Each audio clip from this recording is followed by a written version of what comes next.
আমাদের সংস্কৃতি কি আসলেই হুমকির মুখে? আর সেই হুমকিটা যদি সত্যিই হয় তাহলে সেটাকে ঠেকানোর সবচেয়ে বড় হাতিয়ার কি হতে পারে?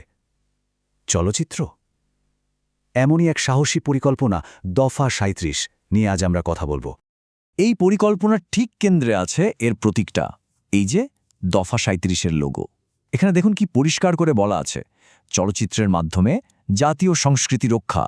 মানে শুরু থেকেই কিন্তু সিনেমাকে একটা ঢালের মতো করে ভাবা হচ্ছে। কিন্তু এই পরিকল্পনাটা তো আর আকাশ থেকে পড়েনি, তাই না?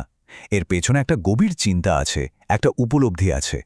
এই যে কোডটা, এটাই সেটা বলছে যে বাংলাদেশ এখন এমন একটা জায়গায় দাঁড়িয়ে যেখানে পুরনো পথে হেঁটে আর লাভ নেই, একটা বড় সড়র রদবদল দরকার। তাহলে এই যে সমাধানের কথা বলা হচ্ছে, এর পেছনের দর্শনটা আসলে কি? এর উত্তরটা পাওয়া যাবে গুরু দেলোয়ার হোসেনের লেখা একটা বইতে, যা এই পুরো ভাবনার ভিত্তি। আর বইটা শুধু সমস্যার কথা বলেই থেমে যায়নি, বরং এটাকে বলা হচ্ছে জাতীয় পুনর্জাগরণের জন্য একটা কামেল স্ট্র্যাটেজিক রোডম্যাপ। লেখকের মতে আমাদের জাতির অনেক শক্তি থাকা সত্ত্বেও কিছু সমস্যা যেন গাছের শেকড়ের মতো গভীরে চলে গেছে। যেমন ধরুন দারিদ্র্য, সিস্টেমের ভেতরে থাকা দুর্নীতি, সামাজিক অবিচার আর বৈষম্য। এই জিনিসগুলোই আমাদের একসঙ্গে সামনে এগোতে দিচ্ছে না। আর তাই লক্ষ্যটাও কিন্তু বেশ বড়, কোনো ছোটখাটো লক্ষ্য না। লক্ষ্যটা হলো জাপান, ফিনল্যান্ড বা সিঙ্গাপুরের মতো একটা উন্নত আর স্থিতিশীল দেশ হিসেবে বাংলাদেশকে বিশ্বের কাছে তুলে ধরা। আচ্ছা, এই যে এত বড় একটা জাতীয় পরিবর্তনের কথা হচ্ছে, এর মধ্যে হঠাৎ করে সিনেমা বা চলচ্চিত্র এলো কোথা থেকে? সম্পর্কটা কি? ঠিক এই প্রশ্নটাই কিন্তু আমাদের দফা ৩৭ পরিকল্পনার একেবারে কেন্দ্রে নিয়ে যাচ্ছে। এই পরিকল্পনা বলছে আমাদের সংস্কৃতির পরিচয় রক্ষার লড়াইটা এখন আর অন্য কোথাও না, এর মূল যুদ্ধক্ষেত্র হয়ে উঠেছে আমাদের চলচ্চিত্র শিল্প। আর সমস্যাটাকে খুব সরাসরি বলা হয়েছে বিদেশি চলচ্চিত্রের আগ্রাসন। শব্দটা খেয়াল করুন, আগ্রাসন। মানে এটাকে শুধু বিনোদন হিসেবে দেখা হচ্ছে না, এটাকে একটা সাংস্কৃতিক হুমকি হিসেবেই দেখা হচ্ছে। এখানে খুব ইন্টারেস্টিং একটা তুলনা করা হয়েছে। একদিকে আছে বিদেশি সিনেমা, যা তাদের জীবনধারা, তাদের মূল্যবোধ আমাদের মধ্যে নিয়ে আসছে, আর অন্যদিকে আছে আমাদের নিজেদের সিনেমা, যা আমাদের ঐতিহ্য, আমাদের ভাষা আর আমাদের পরিচয়কে তুলে ধরে। তাহলে বোঝাই যাচ্ছে লড়াইটা কিন্তু শুধু এন্টারটেনমেন্টের না।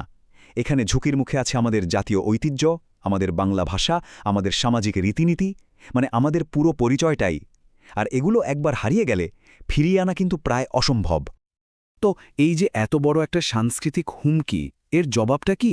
এখানেই আসছে দফা ৩৭-এর উদ্ধার পরিকল্পনাটা। এই পরিকল্পনার ভিত্তি হল মোট ৫টি স্তম্ভ বা পিলার। চলুন একে একে দেখিনি কি সেগুলো। প্রথমত অবকাঠামোর আধুনিকীকরণ, মানে স্টুডিও, ক্যামেরা এসবের উন্নতি। দ্বিতীয়ত সরকারি অনুদান। তৃতীয়ত শিল্পীদের জন্য স্বাস্থ্য বীমা। চতুর্থত প্রযোজকদের জন্য লোনের ব্যবস্থা করা। আর ৫ নম্বরে জাতীয় বীরদের স্মরণ করা। চলেন এবার একটু গভীরে যাই। প্রথমেই আসছে অবকাঠামো, মানে কাজের যন্ত্রপাতিগুলোকে ঠিকঠাক করা। মূল ফোকাসটা হলো এফডিসি আর টিভি চ্যানেলগুলোর ওপর। কারণ যুক্তিটা একদম সোজা সাপটা। আপনার কাছে যদি আধুনিক স্টুডিও, ভালো ক্যামেরা বা উন্নত প্রযুক্তি না থাকে, তাহলে আন্তর্জাতিক মানের কাজের সাথে পাল্লা দেবেন কিভাবে? এটা তো প্রায় অসম্ভব। এরপর হলো টাকা পয়সার যোগান, মানে সরকারি আর্থিক অনুদান। কারণ শুধু যন্ত্রপাতি থাকলেই তো হবে না, ইন্ডাস্ট্রিটাকে সচল রাখতে ফিউয়েল লাগবে, তাই না? আর এই তহবিলটা কিভাবে খরচ হবে তারও একটা সুন্দর ব্রেকডাউন আছে। দেখুন, ৪০% যাবে যন্ত্রপাতি কেনা আর আপগ্রেড করার জন্য, ৩০% খরচ হবে টেকনিক্যাল স্টাফদের ট্রেনিংয়ের পেছনে, আর বাকি ৩০% সরাসরি ফিল্ম প্রোডাকশনে সাপোর্ট দেবে। মানে সব দিকেই একটা ব্যালেন্সড ইনভেস্টমেন্ট। এবার আসা যাক শিল্পের মানুষগুলোর কথায়। এখানে দুটো বিষয় খুব গুরুত্বপূর্ণ। একদিকে আছে শিল্পীদের স্বাস্থ্য বীমা, এটা তাদের একটা মানসিক শান্তি দেবে, কাজের নিরাপত্তা দেবে।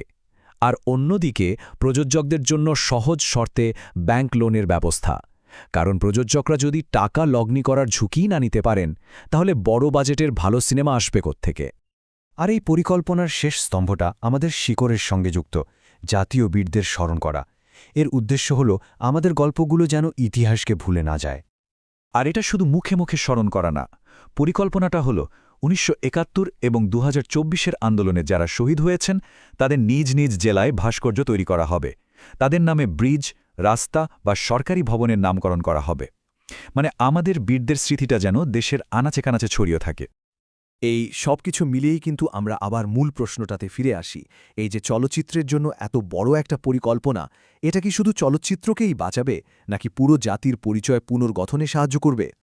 এই 5টি স্তম্ভ মিলেই তৈরি হচ্ছে দফা 37-এর সেই রক্ষা কবচ বা শিল্ড, যেটা এখন আর শুধু একটা লোগো নয়, এটা জাতীয় সংস্কৃতি রক্ষার একটা পূর্ণাঙ্গ নকশা। তার মানে প্রস্তাবটা আসলে একটা বড় প্রশ্ন করছে, একটা দেশের সিনেমার নির্মাতারা মানে গল্পকার, পরিচালক, শিল্পীরা, তারা কি শুধু সিনেমা বানান নাকি তারাই হতে পারেন আগামী স্থপতি?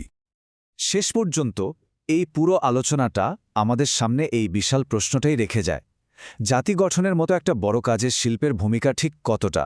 এটা নিয়ে ভাবার অনেক অবকাশ আছে।